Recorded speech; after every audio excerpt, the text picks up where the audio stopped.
Aeroplane भी चलाने वाले ड्राइवर होते हैं और हमारी माताएं बहनें घर को चलाती हैं। तो ये भी ड्राइवर कोई कम बात नहीं कि घर को चलाने पर इनके लिए जोरदार ताली होनी चाहिए। तो क्या कहना है कि अजही गाड़ी लेके बढ़ी या सजाई हो मोटा ड्राइवर बम भैया कि अजी भांग पी के गाड़ी ए भैया मत चलाई हो मोटा ड्राइवर बम भैया कि अजी गांजा पी के गाड़ी मत चलाई हो मोटा ड्राइवर बम भैया। अच्छा ये भांग और गांजा का सेवन कौन करते हैं? देखिए झूठ नहीं बोलेगा पाप चढ़ेगा, ऊपर सब देख रहे हैं, झूठ नहीं बोलना है। बिल्कुल, क्योंकि आज इतना पियो चिलम की चिलम खाली हो जाए। साउंड वाले भैया थोड़ा सा बढ़ा दीजिए। हेलो हेलो, कि आज इतना पियो चिलम के चिलम खाली हो जाए, लेकिन उससे पहले भक्तों एक बार जोरदार ताली हो जाए। आइए भांग पी के गाड़ी मत चलाई हो मोटा ड्राइवर बम भैया। और क्या कहना है कि 1 2 3 4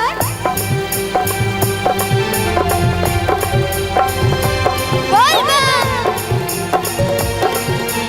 जय हो तालियों के साथ देते हुए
यही हाथ उठा के बोल रहे थे कि झूमेंगे नाचेंगे तालियों के साथ देंगे, यही आपका प्यार। बस आप ही लोग बजा रहे हैं, आप लोग नहीं बजा रहे, आप लोग नहीं। और हमारी माताएं बहन तो आप तो बिल्कुल नहीं बजा रहे। कंजूसी किसी को नहीं करता है, ठीक है ना? क्योंकि कहना है कि अंगूर के रस को जूस कहते हैं, फलों के रस को जूस कहते हैं, और जो भजनों में ताली न बजाए उसे महाकंजूस कहते हैं। जी कहते तो हैं। हाँ। साउंड वाले भैया क्यों जाती कर रहे हैं? हेलो हेलो, अरे हम लोग नहीं, माइक ऑपरेटर, अरे हम लोग एक ही सर्किल के आगे, ये देख लीजिए, है ना। कहते हैं कि भक्ति में शक्ति होता है कि नहीं है?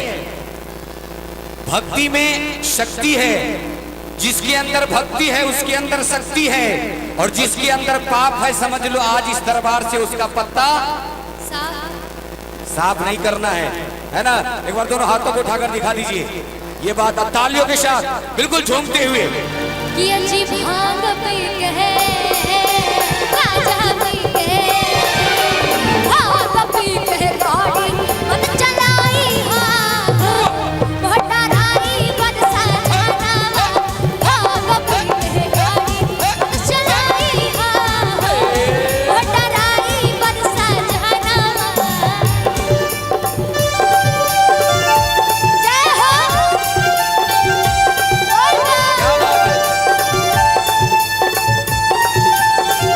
हमारे भैया, आप लोग भी तालियों के साथ देंगे।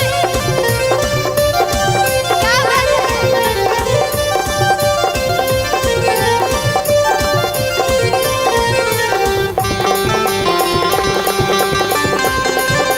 जय हो।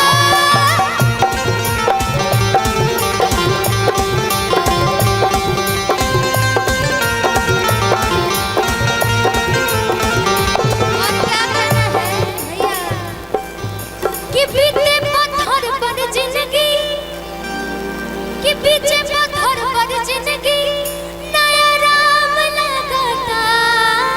हमारी पार्वती मैया भोलेनाथ से कह रही है क्या कि पीछे पत्थर पर जिंदगी नया राम लगाता। कि कहिया घर बनबैबो ए भोल राम लगाता।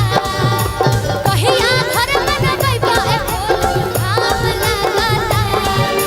पीछे पत्थर पर जिंदगी, पीछे पत्थर पर जिंदगी नया राम लगाता। कि कहिया घर बनबैबो ए भोल राम लगाता। कहिया घर बनबैबो ए भोल राम लगाता।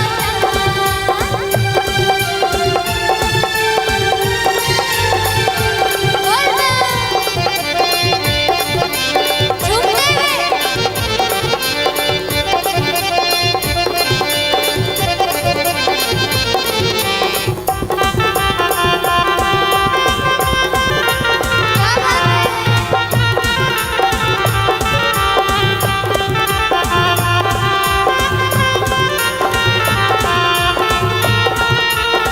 और क्या कहना है मलिनिया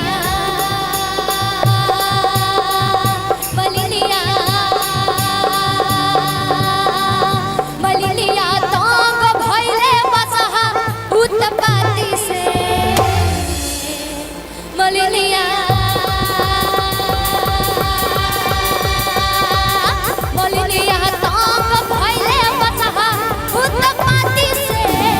काहेले तुम्हारा बधाई से मलिनिया तोंग भइले बसहा उत्पत्ति से।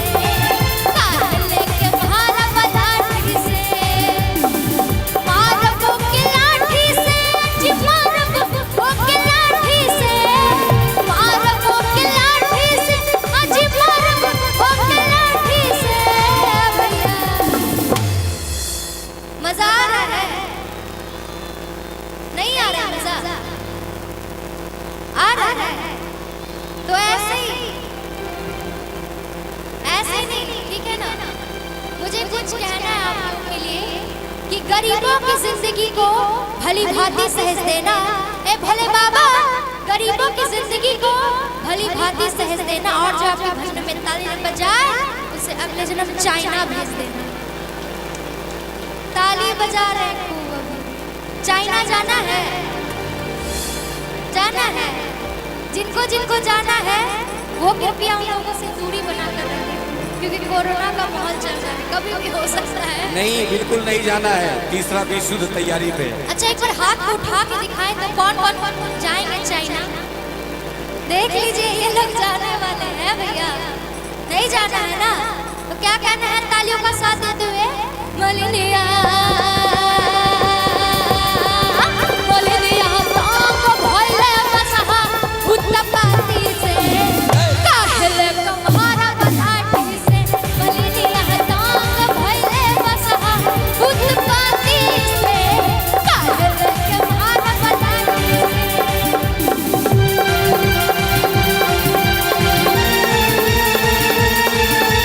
जय हो।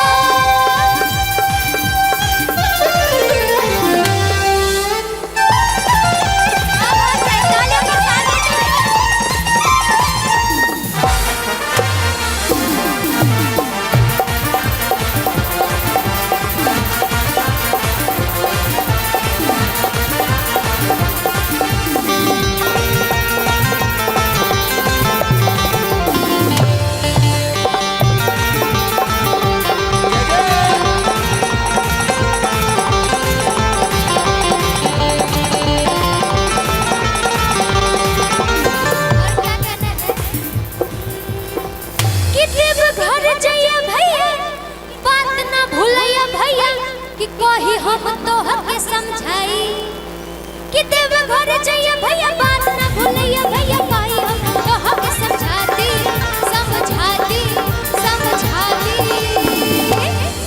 कि भैया ले ले हाँ काल ले लेके आना है ना। पूछिए क्या कि बेड़ा गाँव घर बटाई है भैया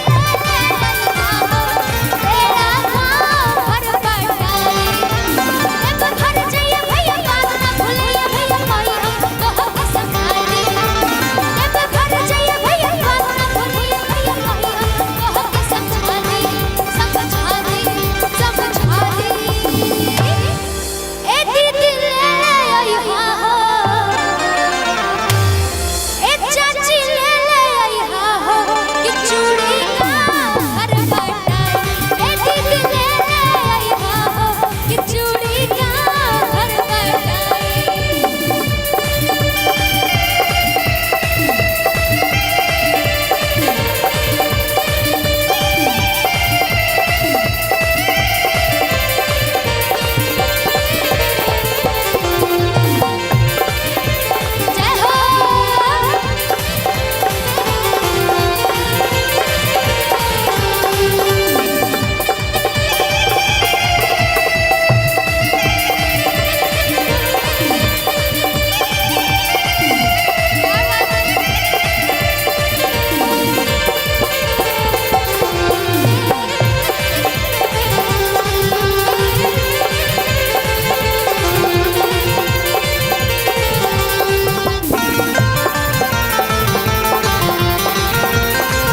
मैया पार्वती की